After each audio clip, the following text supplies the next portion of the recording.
Hello and welcome to the latest episode of the Wake Up podcast. This is episode 18 with your host Lucy, and Aisha? so today we're going to be doing a very sensitive topic.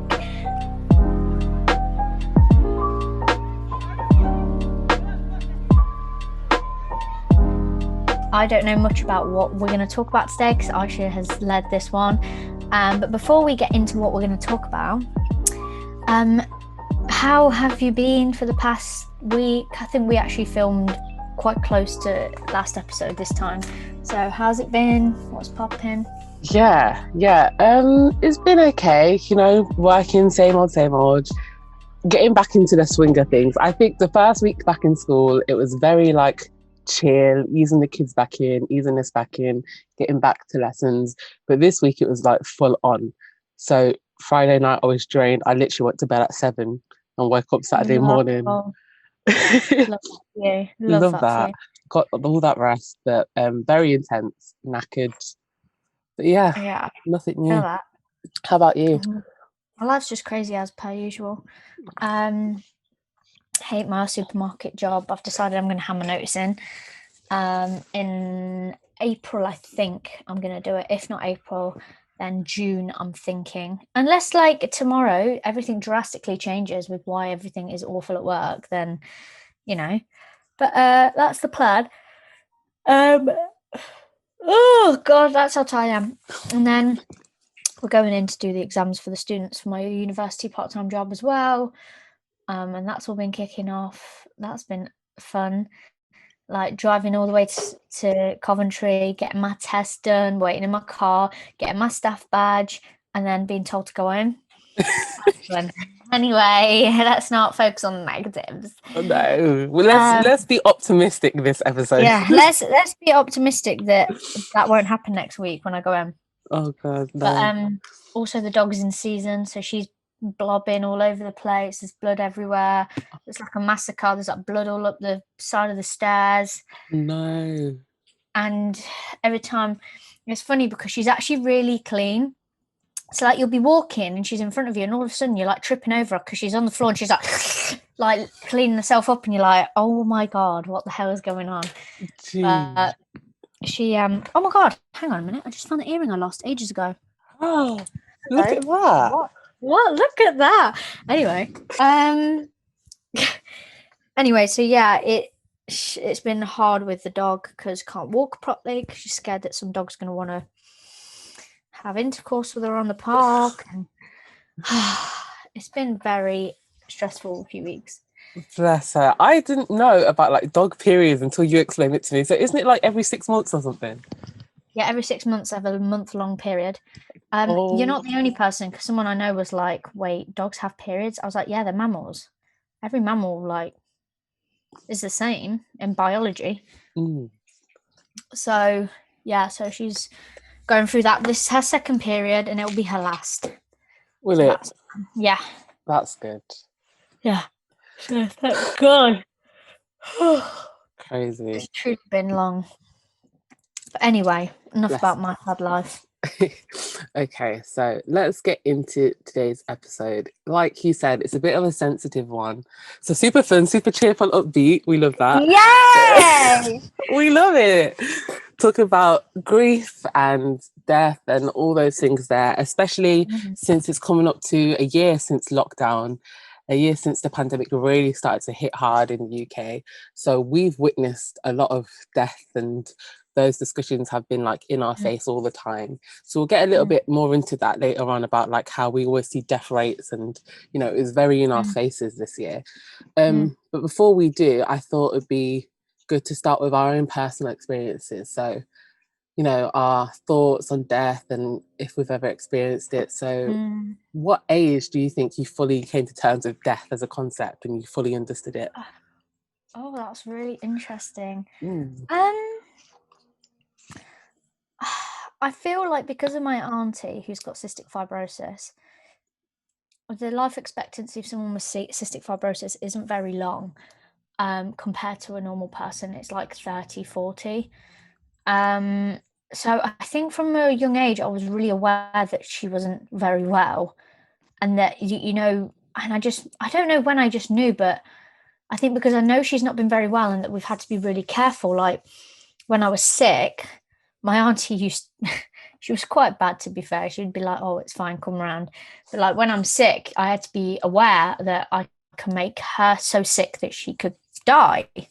Right. So I kind of must have been aware of it from quite a young age because I was always really close to my auntie. She used to look after me after school with my nana.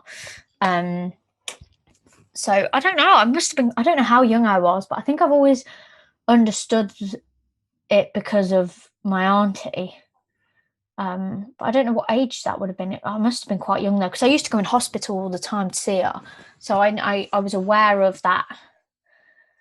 Um, you know, what hospitals are for and what happens in hospitals and stuff like that. I don't know. Yeah. Yeah. Man, that's heavy. Like from a young age, it's almost like a fear. Like you have to be super, super careful because you could risk that. Mm. Yeah, Yeah. that's deep. Yeah. I don't, and I think as well, it's, I mean, because of the way that cystic fibrosis works, it affects the lungs a lot, and you can spread germs to people and hurt, I can cause her a lot of damage if I spread germs to her. So I think I've been a lot more aware of the coronavirus and prevention that other people haven't ever been aware of. Like, there's a lot of things that we're doing now that I'm like, well, I do that with my auntie and stuff like that. It's just, I feel like I've had a better understanding of why we're doing things because of her. Like distancing yourself and washing your hands and doing this and doing that and whatever it is. A lot of that's very relevant because I've had to do that for her to be able to see her. So yeah. Yeah, that's super interesting, especially like the preventative causes, like you said about like COVID, like keeping distance, keeping everyone sick. Because Mm, I was thinking about that, like the pandemic and stuff. Like that's such a like an unnatural thing for us. Like we spoke about it before in our lockdown episode, like keeping distance when we're mm, all struggling, going through something like really quite sad. It's we want naturally to be together, and so to distance from each other, it's mm. obviously quite hard. So Yeah. yeah, yeah, that's I crazy. don't know if like I can't really think like when you're sick and like you still go to school and stuff and you still see your friends, but like I'm used to like when I'm sick, I don't see my auntie. Like I'm used to that. I'm Yeah, used to that. And it's also like how long have I not been sick for now as well? So because you can carry germs and not be sick anymore. So we always had to be careful, like how soon after I'd been sick do I see my auntie? So that's kind of similar to like infection, when you're more infectious with COVID. So in that way, it's similar.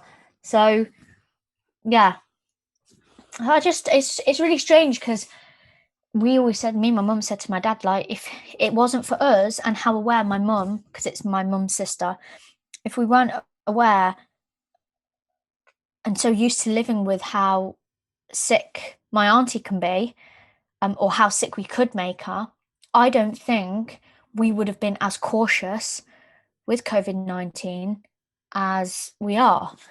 Because we've been really cautious in terms of the precautions we take. So, yeah. yeah, So I've definitely always been very aware of things. yeah. That's crazy. And I guess would you say that makes it even harder during lockdown for your auntie? Because I know she had to like shield and Mm. stuff. So Yeah, yeah, that must have been yeah, crazy. she's not really been out much, um, or done much. Not that she was like going and climbing mountains anyway with the lungs that she's got on her. She wasn't out doing loads and loads and loads and loads anyway. Um, but it's been a lot more isolating. She had a bubble. I don't know what they call them, social bubble, support bubble, whatever it is. Yeah. When you can have them when you're sick or whatever. She had it with my nana and granddad, and unfortunately, someone in the bubble got COVID, so they all got COVID. They're all fine, but yeah, so it's been quite hard for her. She's not done much. I saw her, I think, last year in the spring or summertime. I've not seen her. Well, I saw her on my birthday for sure because I went round and I got some bits. Um, so I've not seen her since August time. Did I see her around Christmas? I don't even think I saw her around Christmas. No, I don't think I did because we did a drop off of presents. But I've not really seen her properly and spoke to her. I've like been outside her house. Um, so yeah, it's been a long time, a long, long time, and she's yeah.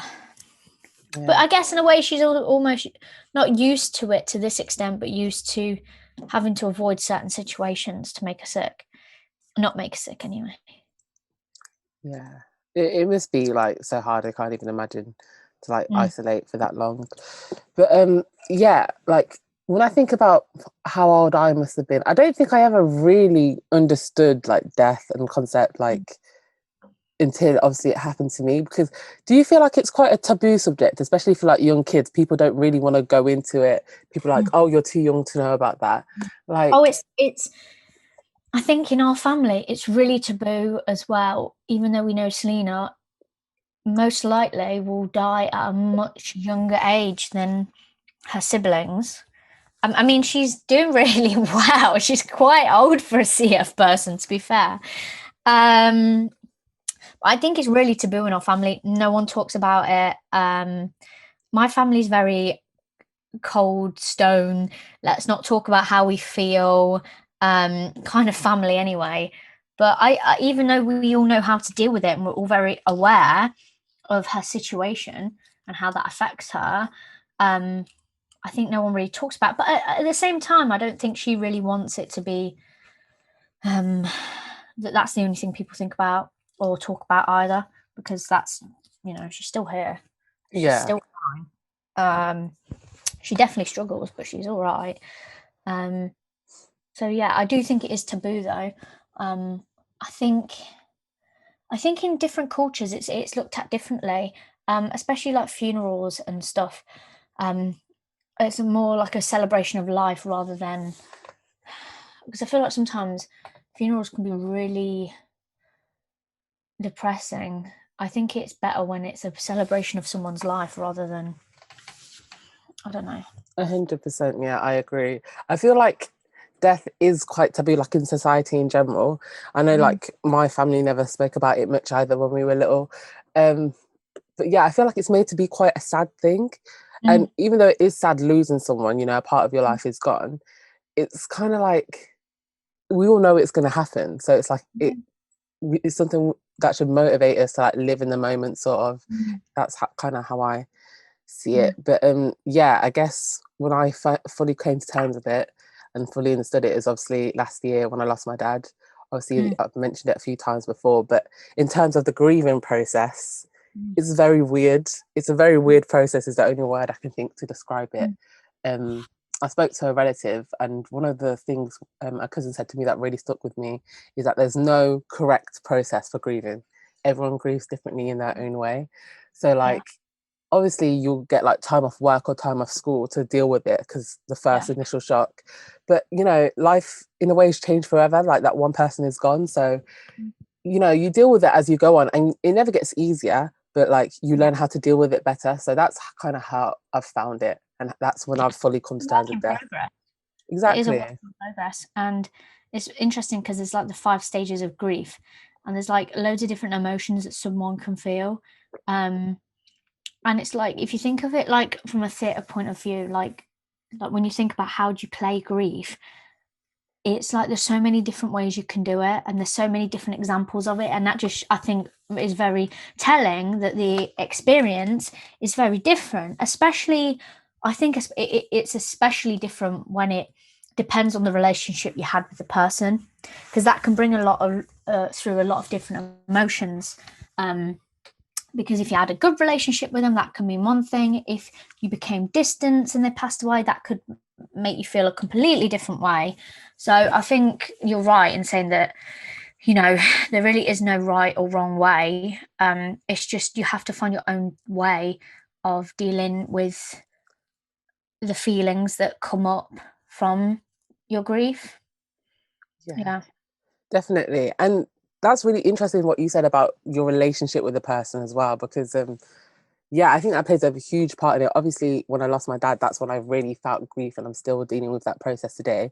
But like other times when I've heard about grief, like I don't have many close relatives in the UK that I, see on a regular basis. So when Mm, my mum would get a call from like an auntie or something and say, "Oh, this cousin's died," or "Oh, this relative's died," I'd feel sad because it's like, "Oh, that's family." But because I never really knew them, it's like it mm, didn't affect me as much. mm, And something that also that made me think of is last week I had to do some like bereavement training at work, and it said if you're with a student who's lost someone, be prepared for them not to feel sad at all. If they've had like a bad relationship with someone, they might feel relief even. That's a mm, very real mm, reaction that someone can have. So definitely depends on mm. the relationship with the person, how people react to it, how people process it. So that's a really interesting perspective. Yeah. Yeah. I mean, when I think of like when I think of like all the different people that I've like grieved and I've grieved for, or like people that have died in my life, I've been quite lucky that there's been no one that is so close to me that it's really been absolutely earth shattering for me. I always got really worried when I was younger about my auntie because there was times that she'd get really sick and stuff. But she's got some.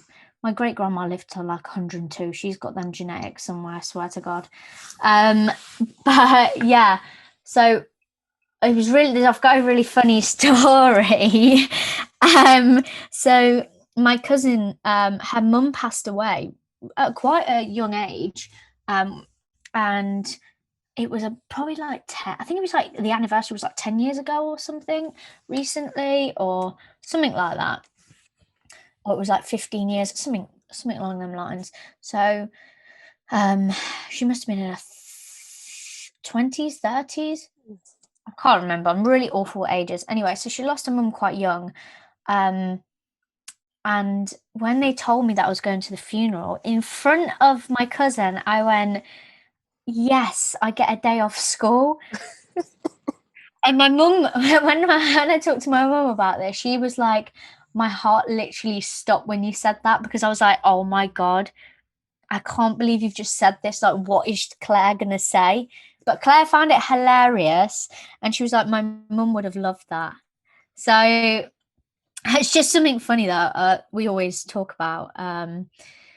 Uh, it's interesting as well. I think that shows like at different ages how you like process that as well. Yeah. Like the first thing I was thinking is like, yes, I don't have to be going to school. Day off, baby. Yes. Yes, let's go.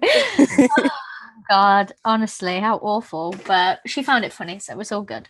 Yeah, it's all good. Yeah, that is like you said about age, that's really interesting. Like when you're little, I feel like even if you know about that, someone's explained it to you, you don't fully understand like the depth of it, the emotion. You might not get as sad. And I think that's obviously you're a child. You're not expected Mm, to excuse me, like fully process that. But yeah, mm, no, that's a funny story. Um so moving slightly on, I have a question, and I mm. think like we're going to go into different topics in within this question. But Okay, yeah. the main thing is, are we becoming desensitized to death? And I think that encompasses COVID-19, seeing the death rates on TV every day, but also like all the police brutality, not only in Mm. America with Black people, but like in India or like war zones in Palestine when we see it on the news. Seeing like in this digital age, do you think when we see death like that, are we becoming desensitized to it? It's a big topic, I know, but Um, I feel like we see it a lot more, and I know a lot of older people I've spoken to have said like, I think the reason that a lot of young people are depressed today is because we get to see so much more. So it's like the yin and yang of social media. Like, it's great that we get exposed to these other things so we know what's happening in the world so that we can help, but also at the same time, it's like putting a real pressure on us, I think. Um, and we're seeing a lot of things that, usually we wouldn't have to witness. I do think it's making our generation grow up faster, and it's putting a lot more responsibility on us. Um, so in that way, I think, like, yes, we're becoming desensitized, but no, we're not. I think we're realizing the weight of. I feel like we've got a real weight on our shoulders, so in that way we're not desensitized. But I also think it's becoming so common to see so much happening around the world that yes, we are becoming desensitized to it in that aspect. It doesn't. I think we're becoming desensitized to how bad the world is because we're seeing it all the time, but we're not becoming desensitized to the emotions and pressures that puts onto us. Does that Yeah. make sense?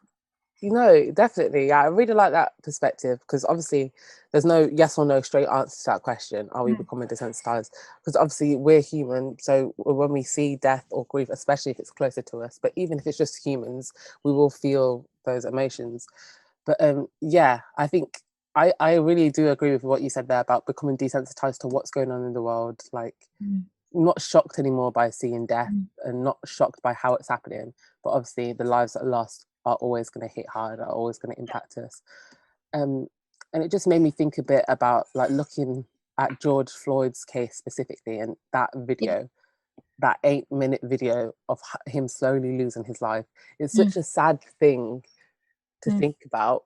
And I feel really, I don't know where to stand on the fact that loads of people have seen it, because I feel like, yeah, loads of people are realizing now what's going on in America. They've seen that. Hopefully, it hit home for them. But at the Yeah. same time, I'm kind of thinking, well, that's someone's death. Like, isn't that a personal Mm. thing? So, Mm. yeah, I don't know how I It felt shouldn't about have happened in the first place, though, really, should it? But no, I guess yeah, that privilege was taken from him from uh, the police. But I know, I feel like it's a lot to do with the digital world, and like it's a blessing and a curse. Like, if we didn't have the digital world, would many of people have seen what had happened to him? Probably not. Would as many people have cared because they didn't see it? Probably not. Um, but that's the price you pay for the digital age. It becomes less private. Um, Anything you put out there is there forever now. So that's kind of scary. And I mean, it's kind of not on the topic of grief, but it is just scary. Like, especially when you make a mistake, that's mistakes out there forever. You can learn from it, but other people will always know, like, you made that mistake. Um, I'm not talking about George Floyd's death, by the way. I'm just talking in general. mm, Like, especially like when someone makes a tweet and it's really old, but then they've never repeated that behavior before, that sort of thing. Um, More like cancel culture sort of stuff. But yeah, um, I do think that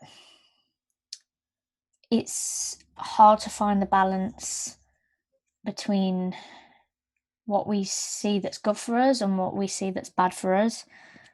Again, I just think there's a real weight on our society now. And I just think unfortunately, this is just the way of the world now. Everything is online. And especially since COVID as well, everything is going online.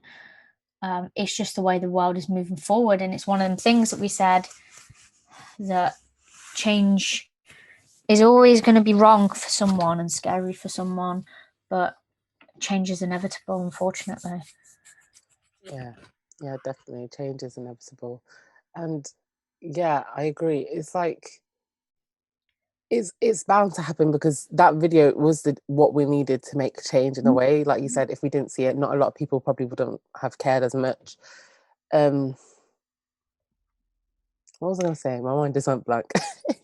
But it also makes us accountable as well, I think. Yeah, Uh, because, if we hadn't have seen that video, maybe the police would have gone, oh, he was violent and blah, blah, blah, blah, blah. And that had just been another thing swept under the rug. And unfortunately, fortunately, not unfortunate, fortunately is the right word. We can now hold certain people accountable. Whether we get the justice we deserve, that's a different question, but we can start holding people more accountable for their actions. Um, but yeah, it is a crazy old world out there now because of the digital age, especially with like you click on the wrong link and then you're seeing someone have the head cut off and you're like, what the hell is going on? And I think as well in film, I feel like because when I see them things or I see someone actually being shot, I kind of do feels desensitized because it's through a screen though. Mm. Because like you watch a film and you see someone get shot and you know that's not real. Yeah, I'm watching a video. I know it's real, but it doesn't. It looks like any other film, TV show in a way. So I feel like seeing something in person is a lot more emotionally terrifying and involved than it is over a screen. So I feel like maybe that's why we become desensitized to it. Maybe if we were living in streets where there was fire and people being killed all the time, maybe that would be more. But then again, you'd get desensitized to that because you get used to it. Yeah, I don't know. I feel like I'm not as. I feel like it's easier to switch it off when it's on a phone. I don't want to see that anymore. definitely. Yeah, it's very easy, like especially with social media age and even like the whole Mm, Black Lives Matter stuff. Like people are saying if it's getting too much, log out, because sometimes it was like either you get desensitized to it or it will really affect you. mm, And yeah, going back to what you said about like films and movies and stuff, definitely I agree. Like when you see it in action films and people getting shot and like killed all mm. the time, you just think, yeah, it's in a film. It kind of reminded me of something my dad always used to say, like in movies, if there's like a bloody scene and someone was fighting, he'd say, "Oh, don't worry, it's just ketchup," and it makes us laugh.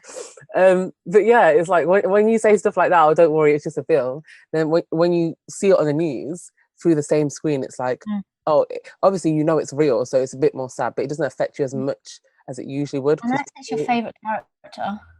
yeah. Unless it's your favorite character. Bro, I'm telling you, Endgame ruined me. Endgame ruined me. The end of that film. End of the end of what's the other one called? Jesus Christ, that's gone out my head. Um Infinity War as well. That Oh, those two films, at the end of each of them, they ruined me. I know that shit ain't real, but I'm crying. I'm crying my eyes out. those So writers did y'all dirty. I know the Russo brothers, they went hardcore, man. Um, but yeah, so it's weird. I think it's all about emotional attachment, isn't it? If you're emotionally attached to something, it's a lot more hard hitting, isn't it? So I feel like when you can connect with something, I think that's when it's hard hitting. Like the stuff with Sarah Everard.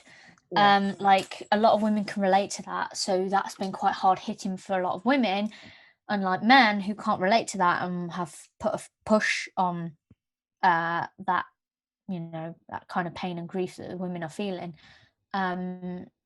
So when you can connect with something, it's a lot more powerful. And I think that's where I feel like sometimes sometimes you can become desensitized to stuff you can't connect to. Yeah. I feel like a lot of black people are used to seeing a lot of violence and injustice, so they're desensitized to why some people are shocked, but they still feel the pain. Do you know what I mean? They're not desensitized to that pain because that's very relatable for them. It's very complicated, and there's a lot of different factors to why people become desensitized or why they're not desensitized to things. I think we're desensitized to the shock rather than anything else. We're not desensitized to like the pain of it. It's more the shock of it, I think. If that Yeah. makes sense. I feel No. like I've said desensitized so many times already. I'd like someone to count how many times I say that. I'll put a count in the edit. Oh, you sure you want to do that to yourself? Actually, no, I won't. Sorry, No. guys. Yeah, but no, definitely agree there. And like you said, about emotional attachment, it links back to like what we said at the start. If your relationship with the person, Mm, if it's a distant relative, mm, you'll feel sad, but it won't really hit you hard or last that long. But obviously, if it's something that someone that you're emotionally attached to, or even a character in a film, like your yeah, favorite character, I've had that where they're killed off. You're like, what? And you feel yeah, sad yeah, about it yeah, for days. It's all about emotion and attachment. yeah.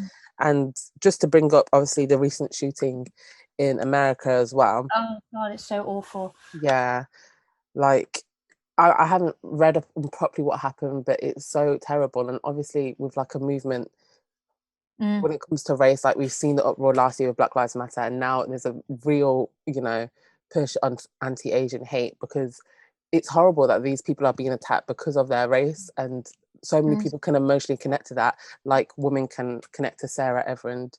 I think the thing that really annoys me about all this Asian hate is, obviously a lot of it's come from, I mean, there's always going to have been racism anyway, because of colonialism and whatever.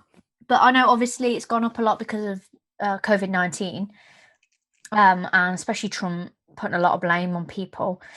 But it's like, come on. At the end of the day, is it this random Asian person's fault that there's COVID-19? Please, please, I beg you, use your mind. Yeah, Please. Like, well, what's this random Asian person walking down the street got anything to do with COVID-19? Literally nothing. What's to say the Chinese?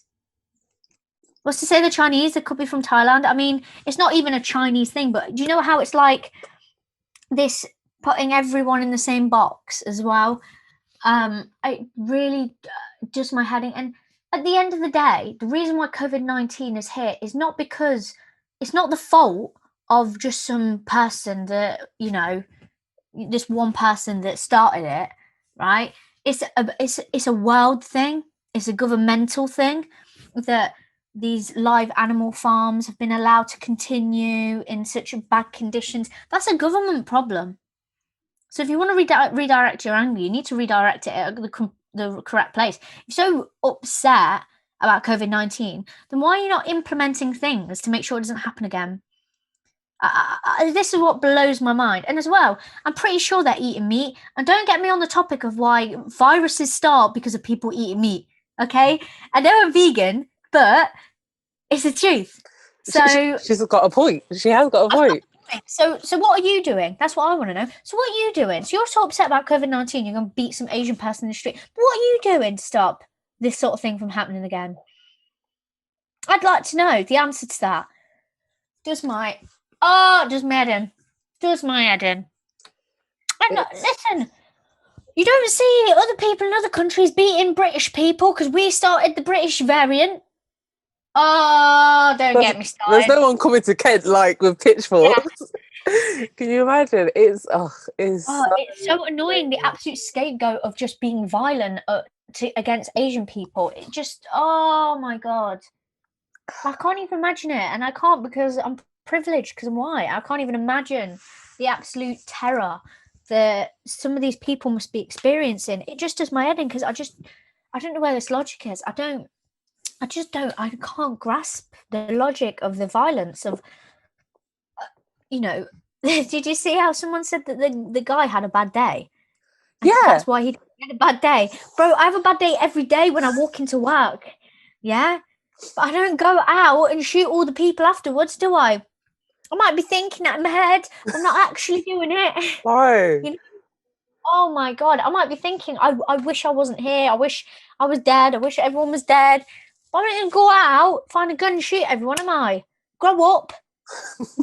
Honestly. The It's world is so we are, I don't know what the right word is, but we we feed into this white male world and they just get away with too much. White men just get away with far too much. literally. Literally, most privileged people on this actual planet and don't know it. And deny it. That's what baffles me. Like deny it. Like we've seen this graphic on Instagram so many times, but you know when it has like a black man with a gun and it's like criminal, or it's like a Yeah, Muslim person terrorist, and it's like a Asian person. mentally unwell for Yeah, the but white person. Yeah. yeah, man knew well for a white person. Like how long is that going to be the case? Like bad day. That's a joke. That's literally a joke. I don't get it, but Oh, yeah, that makes me angry, man. Makes me angry. very very Makes me really angry. angry. um, but moving on to some Sorry, other carry on. onto some other folks I had. I wanted to talk a little bit, and it links back to what we said about like emotional connection and like film Mm, representation of death and stuff as well, like celebrity deaths. So when it comes to it, some people are asking, like, online, is it weird? Do you think it's weird to grieve over celebrities when they die? Is it? I don't think so. No. Um, you still have some form of a relationship. That's like saying you can have an online friend, but if they die, you're not going to feel sad. Yeah, you're going to feel sad. Like if Sarah died tomorrow, I'd be sad. Do you know what I mean? Yeah. Rip Sarah. My actual friend Sarah, not Sarah Everard. Everard, by the way, who was on the podcast a few weeks ago. If she passed away tomorrow, I'm going to be sad. What? I've not got a right to be sad because I've only met her once. It's like the same thing. What? You've been to a concert and you've met them, but you can't be sad when they die. Like, yeah. I think. Yeah, I think like obviously some people are going to use certain things as clout. Um, like someone dies and they're going to, use it to, I don't know, for their own agenda. But I do think it's very understandable to grieve a death, even if you don't know the person that well. Because it's again about that relationship, isn't it? If that relationship has meant a lot to you, of course you're going to be upset when that person dies. Yeah, definitely. I think one thing that comes to mind when it comes to like celebrity deaths is like, obviously when a celebrity, they do their job, their life, everyone has an opinion on them. Everyone's, gatekeeping them, talking about them topics. So when they die, it's kind of similar. People are gatekeeping who can be Mm. sad, who can't be sad, why they died, should we feel sad? And it's like it's not about like what their job is really. Like when it's a celebrity, you have their fans, it's about their personal connection to you, how their maybe music affected you or film affected you or Mm. just what they did. So Yeah. yeah. Put something out there into the world that you liked and you appreciated, and that should be enough. Yeah. I hate this gatekeeping thing. Like, you're a fake fan. You don't know this song. Oh my god, shut up. Unless they're using them for clout or using them in a negative way. What's the problem? Yeah, they've only listened to the most recent album. Just leave them be. Like, whatever. Literally, it's not about the artist. It's about, what it means to the fan. Like, do you know what I mean? Like, if it affects them in a personal way, if it helps them for anything, that's the most important thing. It doesn't matter about anything else. But yeah. Exactly. Ugh. Yeah. So I guess moving on to my final topic then, question. So we've talked about all of this stuff, all this perspective on death, all the desensitization, if that's a word. But in general, in ourselves, when you think about maybe your own death, that might be a bit weird to think about. But do you think like death's a bad thing? Like we mentioned at the start, it's quite taboo and you're made to think it's sad when you're younger. But yeah. Is death a bad thing? Um, I don't know whether it's a bad or a good thing. I think it's just a part of life. I don't think it needs to be defined as good or bad. It's just something that happens that we have to accept and deal with. You know, there's all the play we're doing that I'm doing with the students. There's a really depressing line in it about death. They all have this disease that's going around, and they're saying that you're only going to die to make room for another, because they're poor, these characters. You're only going to die to make room for another poor person. You're only going to die to make room for another person on earth. Unfortunately, that is just how life is. You die, someone else is born, and there is a beauty in that. It is the circle of life in a way, which is quite nice. But some people are some cultures and some people really embrace that, and that's quite a beautiful thing. I don't think in British society we don't really talk about death. We don't really like death. I just think it's inevitable, and it's just one of them things we have to accept and deal with. Someone dies, someone's born. That's how it is. It is, exactly. Yeah, it's completely natural. I feel like it's something that we need to destigmatize because obviously there's a lot of stigma about it. And in a weird way, for me personally, it kind of gives me peace of mind sometimes, because sometimes we get so stressed and so caught up with life and we think, oh, we need to hit this goal, we need to be here at this age, and I'm like, it doesn't matter. It doesn't matter. Like, we could literally maybe die tomorrow, and not like in a sad way, but like nothing that Oh, we're yeah. stressing about actually matters as much as we think it does. Yeah. So in Yeah. that way, it kind of makes me relax a That's bit. why I get all my tattoos, because I know my mum hates them, but I could be dead tomorrow. I'm at least gonna look banging, you know what I mean? It's gonna look cute. I'll be like that.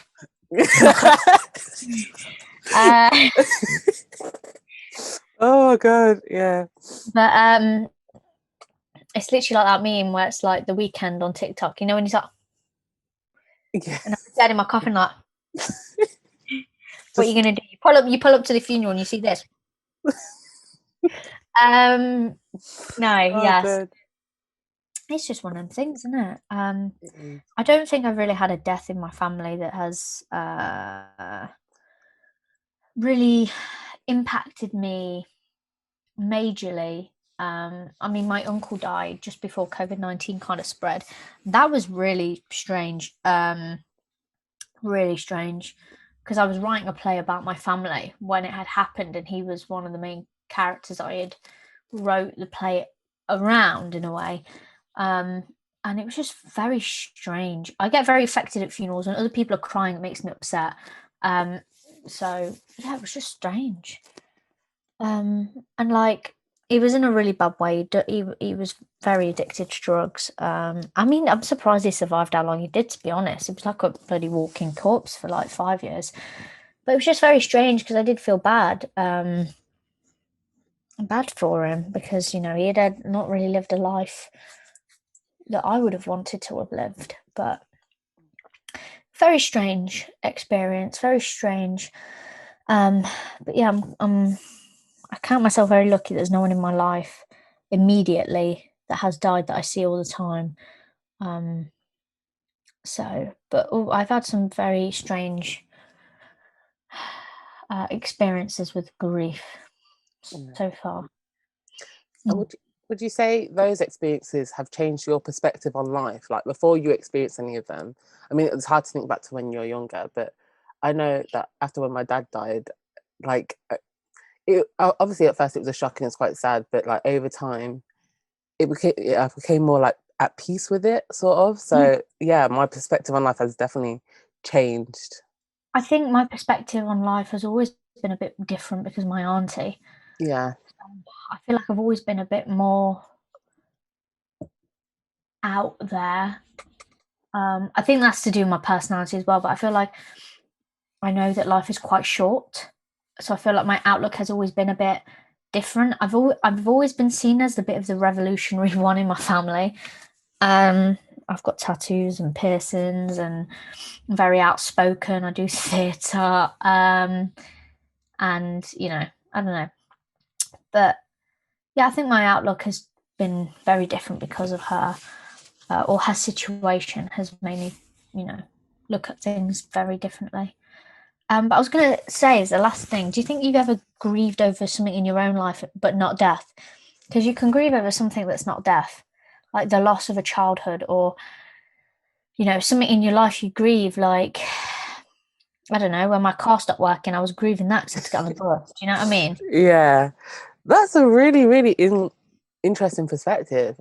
I'm trying to think. I feel like I Yeah. grieve my childhood sometimes. Yeah. Like things you wish you had had, but you didn't. In a way, you grieve something that you never had. Hmm. And I think that's a very interesting thing. And I think that is really important to unpack, because I think there's a lot. I mean, I had therapy, and I think there's a lot of stuff I had to unpack, because there's a lot of things I was grieving. And I was very angry. And I don't know what the word is, when you hold on to something, you hold on to things, and you can't let go. I think, you know, you grieve in that way as well. Which is interesting. You know, you grieve more than just death, I think. Yeah.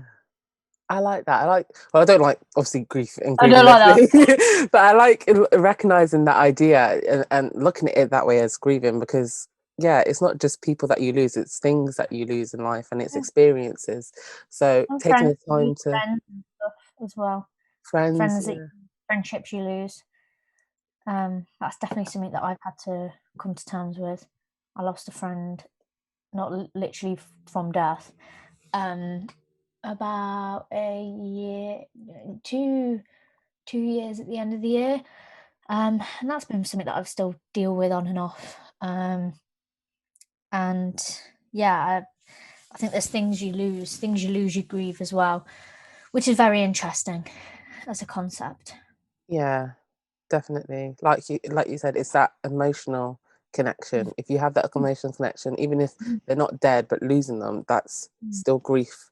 You still have to deal with that and unpack that. I think, with the isolation, people are grieving their freedom, Yeah, and people are struggling with that concept of not being able to do and go where they want. So I think there's a lot to be said in grief, in the loss of things and concepts. Yeah. definitely. Yeah. Just one final point I forgot to mention before we end it. Go on then. Go on then. Go on then. One thing that I think has definitely affected my like perspective of death and grief, and helped me through it a lot, like when I lost my dad, is religion and spirituality and the idea of afterlife. So Mm. I'm not sure if you believe in an afterlife, but that's something that brought me a lot of peace, Mm. knowing that my dad was a good man and he will go to heaven, praying for him, and knowing that it was his time to go and he's at peace now. Mm. So that's something that brought me peace. But obviously, everyone's different. Some people don't believe in Mm. the afterlife. So, what's your kind of perspective on that? That's an interesting question. Um, that's interesting. I believe in that the fact that you can't destroy energy, right? Scientifically, you can't destroy energy. So when someone dies, where does that energy go? Right? The energy is going somewhere. Whether that's an afterlife or as a ghost or whatever, I don't know. That energy is going somewhere. So I do believe that that energy is transferring somewhere, whether it be to another being, the earth. I don't know. I believe it's going somewhere. It's like the circle of life, everything ends, but it doesn't actually end. Animals die, right? They go to the earth, it feeds the earth then grows, that then feeds another animal. Everything dies, but never fully, it's always still working somewhere. So I believe that energy is being transferred somewhere else. But I do believe um in everyone has their own right to have their own thoughts, and I think spirituality is something that I'm quite interested in. So I did a reading about my friendship that I'd lost and how to deal with that, because it was something I wasn't really managing to get over. It was something that was still bothering me a lot, so that was quite interesting. So yeah, energies, man, they They just don't do. go. They're They somewhere. I don't know where, but they're somewhere. It's feeding the earth, man. The earth definitely earth keeps turning. Energies are still energying. The earth somewhere doing their thing. do their thing, flexing. Yeah, boy. Yeah, you love that. No, that's really interesting. I think, yeah, it's just really interesting conversations we've had there today. I feel like this episode had potential to be like really sad and doom and gloom, but I feel like we've approached it in a good way and hopefully help destigmatize it for some people and just been honest about it. So, no, Yeah, really good. So that brings us to the end, I it guess. does bring us to the end, and I'm going to talk about something that I didn't tell you about. So today, I thought it was interesting to talk about the new bill that the government are trying to put in about anti-protesting. Um, so I want to explain to people how they can oppose the new bill threatening our right to protest, which is a part of democracy. So the Home Office is trying to make the police crime sentencing and courts bill law. If it's passed, the bill will hugely restrict the ability to protest, criminalise Gypsy, Roman traveller communities, as well as expanding stop and search powers. So the protest restrictions include imposed time limits on the duration of protests, maximum noise levels, organisers being required to get permission to protest, which police can deny if they don't sufficiently meet conditions to prevent serious public disorder. So what can you do to prevent this? There's two things. There's sign a petition, which we will put in the description, and it'll be on our Instagram. In our bio, we have a link tree, so there'll be loads of stuff there. And also you can write to your MP using the email template, which will also be in the description and on our Instagram bio. And that can be done in English and Welsh languages as well. They have the template for both of them. So make sure to use your power and your democracy to fight for what you believe in, as obviously this has happened because of the Sarah Everard vigil, and it got violent, or whatever they want to say. And the police started coming in and doing what they want. And I say violent for our audio listeners with my quotey fingers, quote unquote violent. So yeah, I understand obviously, you know, the lockdown and blah, blah, blah, blah, blah. But, you know, they were distancing, and in the end, it was the police that really caused the issues. So now they want to crack down on it, and it's all a load of shit, if you ask me. So make sure to use your democracy and your power to fight against the power. Yes. Yes. Mic drop. So check out our Instagram and follow the links in the bios of whatever you're listening to. And yeah, so if you want to find our stuff on Instagram, because I don't think we've plugged our Instagram for a while. No, we haven't. It is at wakeup_podcast. You can find us on Twitter and on Instagram. And you can find us on Apple, Spotify, YouTube, other places. So if you want to find out any of that stuff, go to our social medias. Okay, so that is the end of the episode. Yes. Cool. Thank you guys for watching. We did it. Episode 18. We're getting on. I know. It's mad. It is mad. Thank you for your support. That like we started it in lockdown and now it's episode 18. Like that just shows you how long this is going on for. Honestly, we've had breaks. We've had breaks. We've had breaks as well. So, oh my god. Jeez. Anyway. Yeah. Cool. Yeah. Thanks for watching. Thanks for listening, and see you in the next one, guys. next one. Bye.